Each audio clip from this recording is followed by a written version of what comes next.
চলতেছে জিলকদ মাস, সম্মানিত মাস। এই জিলকদ মাস থেকেই হজের কার্যক্রম শুরু হয়ে যাবে।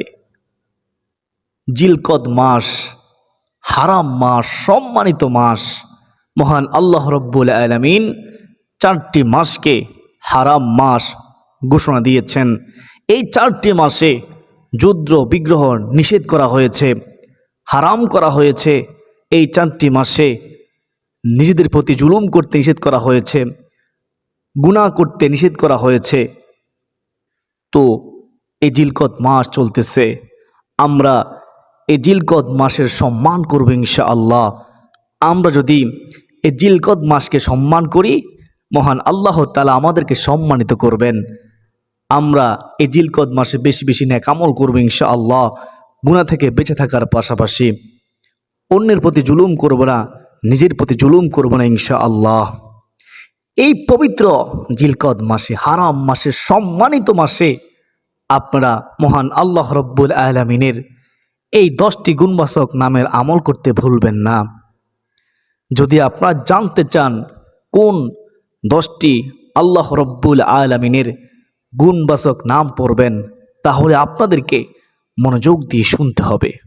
আমি গুনাহগার আল্লাহর কাছে দোয়া করি, ওগো মালিক আল্লাহ, আপনি আমাদের সবাইকে এই 10টি গুণবাচক নাম শিখে এই 10টি গুণবাচক নামের আমলের মাধ্যমে আল্লাহ আপনাকে স্মরণ করার তৌফিক দান করো। সকলে বলি আল্লাহুম্মা আমিন। মহান আল্লাহ রব্বুল আলামিন আল্লাহ তাআলাকে আল্লাহ তাআলার গুণবাচক নামে ডাকার জন্য আমাদেরকে কোরআনের মাধ্যমে আদেশ করেছেন, উৎসাহিত করেছেন। মহান আল্লাহ তাআলা বলেন, বিসমিল্লাহির রহমানির রহিম, ওয়ালিল্লাহিল আসমাউল হুসনা ফাদউহু বিহা। আল্লাহ তাআলা বলেন, ও আমার বান্দা বান্দিরা রে, আমার সুন্দর সুন্দর আসমাউল হুসনা নাম সমূহ রয়েছে, তোমরা আমাকে সেই নাম ধরে ধরে ডাকো, আমাকে স্মরণ করো। সুবহানাল্লাহ। অতএব বোঝা গেল আল্লাহ তাআলাকে আল্লাহ তাআলার গুণবাচক নামে ডাকলে, স্মরণ করলে, জিকির করলে আল্লাহ তাআলা অনেক বেশি খুশি হন। সুবহানাল্লাহ। আল্লাহ তাআলা বলেছেন, ফাদউনি আস্তাজিব লাকুম। ও আমার বান্দা বান্দিরা রে, তোমরা আমাকে ডাকো, আমি আল্লাহ তোমাদের ডাকে সাড়া দেব। আল্লাহ তাআলা বলেন, ফাযকুরুনি আযকুরুকুম। তোমরা আমাকে স্মরণ করো, আমি আল্লাহ তোমাদেরকে স্মরণ করব। সুবহানাল্লাহ। যে ব্যক্তি আল্লাহর জিকির করে আল্লাহ তাকে ভালোবাসে। যে ব্যক্তি আল্লাহর জিকির করে আল্লাহ তার সম্মান বাড়িয়ে দেয়। যে ব্যক্তি আল্লাহ রব্বুল আলামিনের জিকির করে তার পেরেশানি দূর করে দেয়, তার অভাব দূর করে দেয়, তার বিপদ আপদ দূর করে দেয়।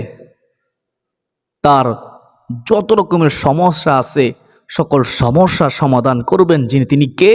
আল্লাহ। কি করলে? জিকিরের আমল করলে। আমি গুনাহগার আপনাদেরকে বলে দিচ্ছি কোন 10টি গুণবাচক নামে জিকির করবেন এই পবিত্র জিলকদ মাসে, সম্মানিত মাসে। 10টি গুণবাচক নামের মধ্যে 1 নম্বর নামটি হচ্ছে ইয়া যাল জালালি ওয়াল ইকরাম। এখন আপনি বলতে পারেন, হুজুর আমরা তো পারি এটা, তো আমার প্রশ্ন হলো আপনারা কেন পড়েন না? জানেন কেন পড়তেছেন না? এর জবাব হচ্ছে শয়তান আপনাকে পড়তে দিচ্ছে না। কারণ আপনি না বুঝলেও শয়তান তো বুঝে, শয়তান তো জানে যে আমার নবী, দয়ার নবী, মায়ার নবী, রহমাতুল লিল আলামিন নবীজি বলেছেন, যে ব্যক্তি ইয়া যাল জালালি ওয়াল ইকরাম পড়ে দোয়া করবে তার দোয়া আল্লাহ তাআলা কবুল করবেন, যা চাইবে তাই দান করবেন। সুবহানাল্লাহ। তাই আমাকে আপনাকে শয়তান ওয়াসওয়াসা দিয়ে, কুমন্ত্রণা দিয়ে এই আল্লাহ তাআলার গুণবাচক নাম পড়া থেকে গাফিল করে রেখেছে। আমরা এই গুণবাচক পড়ব ইনশাআল্লাহ। ইয়া যাল জালালি ওয়াল ইকরাম, ইয়া যাল জালালি ওয়াল ইকরাম। প্রত্যেক ফরজ নামাজের পরে আমরা যে ওজিফা আদায় করি, তারপর মুনাজাত করি, ওই মুনাজাতের পূর্বে ওজিফা আদায় করার পর আমরা ইয়া যাল জালালি ওয়াল ইকরাম কমপক্ষে একবার হলেও পড়ব ইনশাআল্লাহ। আর যদি সম্ভব হয় মুনাজাতের মধ্যেও পড়বেন ইয়া যাল জালালি ওয়াল ইকরাম। আমার নবীজি সাল্লাল্লাহু আলাইহি ওয়াসাল্লাম এই নামকে ইসমে আজম বলেছেন। আমার নবীজি এই গুণবাচক নাম পড়তেন, সাহাবায়ে কেরামগণ পড়তেন, আমাদেরকে পড়ার জন্য উৎসাহিত করেছেন। আমার উম্মতেরা, তোমরা বেশি বেশি করে ইয়া জাল জালালি ওয়াল ইকরাম পাঠ করো। আমার নবীজি হাদিসের মাধ্যমে আমাদেরকে বলেছেন, তো আমরা পাঠ করার চেষ্টা করব ইনশাআল্লাহ। 2 নম্বর হচ্ছে ইয়া হাইয়ু, ইয়া হাইয়ু। 3 নম্বর হচ্ছে ইয়া কাইয়ুমু, ইয়া কাইয়ুমু। তো আমরা ইয়া হাইয়ু, ইয়া কাইয়ুমু এই 2টা নাম একসাথে পাঠ করে আমরা শেষে একটু যোগ করবো এভাবে ইয়া হাইয়ু ইয়া কাইয়ুমু বিরহমাতিকা আস্তাগীথ। নবীজি সাল্লাল্লাহু আলাইহি ওয়াসাল্লাম যখনই কোনো বিপদে পড়তেন, কোনো সমস্যার সম্মুখীন হতেন, এই দোয়াটি পাঠ করতেন। এই 2টা নাম পড়ার পাশাপাশি ইয়া হাইয়ু ইয়া কাইয়ুমু বিরহমাতিকা আস্তাগীথ, বিরহমাতিকা আস্তাগীথ, এতটুকু আমরা অতিরিক্ত পড়ব। আমার সাথে আবার বলেন বিরহমাতিকা, বিরহমাতিকা আস্তাগীথ, আস্তাগীথ। এবার একসাথে ইয়া হাইয়ু ইয়া কাইয়ুমু বিরহমাতিকা আস্তাগীথ। আল্লাহ তুমি কবুল করো। তো 3টা গুণবাচক নাম হয়ে গেল। আমরা পড়ব এভাবে ইনশাআল্লাহ এই জিলকদ মাসে, সম্মানিত মাসে। 4 নম্বরে আল্লাহ তাআলা গুণবাচক নামটি হচ্ছে ইয়া রহমানু, হে দয়াময়। আমরা পড়ব এই জিলকদ মাসে এভাবে মহাব্বতের সাথে আল্লাহকে খুশি করার জন্য ইয়া রহমানু ইয়া আল্লাহ, ইয়া রহমানু ইয়া আল্লাহ, ইয়া রহমানু ইয়া আল্লাহ, মহব্বতের সাথে পড়বেন। তারপরে 5 নম্বর হচ্ছে ইয়া রহিমু, পড়বেন ইয়া রহিমু ইয়া আল্লাহ, ইয়া রহিমু ইয়া আল্লাহ, ইয়া রহিমু ইয়া আল্লাহ। এখন আমরা জানবো 6 নম্বর আল্লাহ তাআলা গুণবাচক নাম, সেটা হচ্ছে ইয়া রাজ্জাকু, হে রিজিক দাতা। যিনি যাকে ইচ্ছা তাকে অগণিত রিজিক দিয়ে থাকেন। রিজিকের পয়সালা হয় আসমানে, রিজিক দেওয়ার মালিককে আল্লাহ। তো আমরা আল্লাহ তাআলার কাছে চাইবো আল্লাহ তাআলা গুণবাচক নামের মাধ্যমে।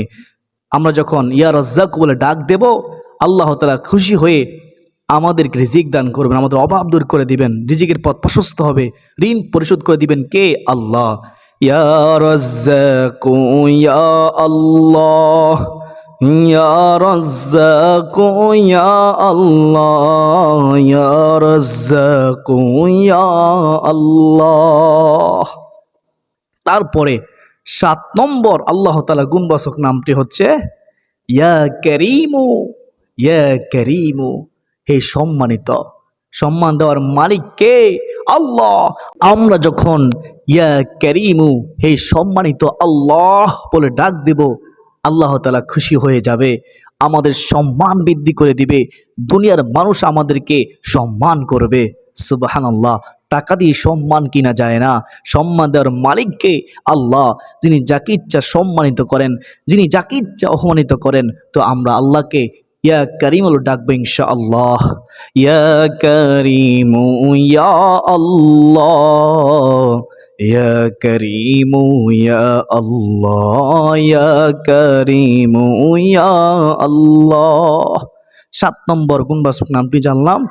এখন আমরা জানবো 8 নম্বর আল্লাহ তাআলা গুণবাচক নাম, যে নামটি আমরা এই পবিত্র মাসে জিলকদ মাসে বেশি বেশি করে পড়ব, সেটি হচ্ছে ইয়া গফফারু, ক্ষমাশীল। আল্লাহ তাআলা যদি ক্ষমা না করেন আমাদের কোনো উপায় থাকবে? আমাদের কোনো উপায় থাকবে না। আমরা এমন গুনাহগার, গুনাহ করতে করতে এমন পর্যায়ে চলে গেছি, এখন গুনাহের কথা চিন্তা করলে জান্নাতের আশা করতে পারি না। গুনাহের কথা চিন্তা করলে জাহান্নাম ছাড়া উপায় দেখি না।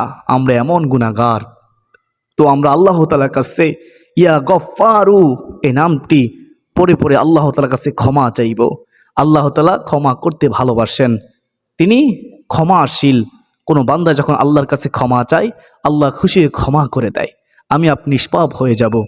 ইয়া গফফারু ইয়া আল্লাহ, ইয়া গফফারু ইয়া আল্লাহ, ইয়া গফফারু ইয়া আল্লাহ। এখন জানবো 9 নম্বর আল্লাহ তাআলা গুণবাচক নাম, সেটি হচ্ছে ইয়া মুজিরু। ইয়া মুজিরু, হে রক্ষাকারী আল্লাহ। যিনি রক্ষা করবেন তিনি কে? আল্লাহ। দুনিয়ার মানুষ কেউ আমাদেরকে বিপদে ফেলতে পারবেন না যদি আল্লাহ তাআলা হেফাজত করেন, রক্ষা করেন। ইয়া মুজিরু ইয়া আল্লাহ, ইয়া মুজিরু ইয়া আল্লাহ, ইয়া মুজিরু ইয়া আল্লাহ। এভাবে পরে দেখবেন সাথে সাথে অন্তরে শান্তি পাবেন ইনশাআল্লাহ। শান্তি দিবেন যে তিনি কে? আল্লাহ। জিকিরের মাধ্যমে মরা কলব জীবিত হয়।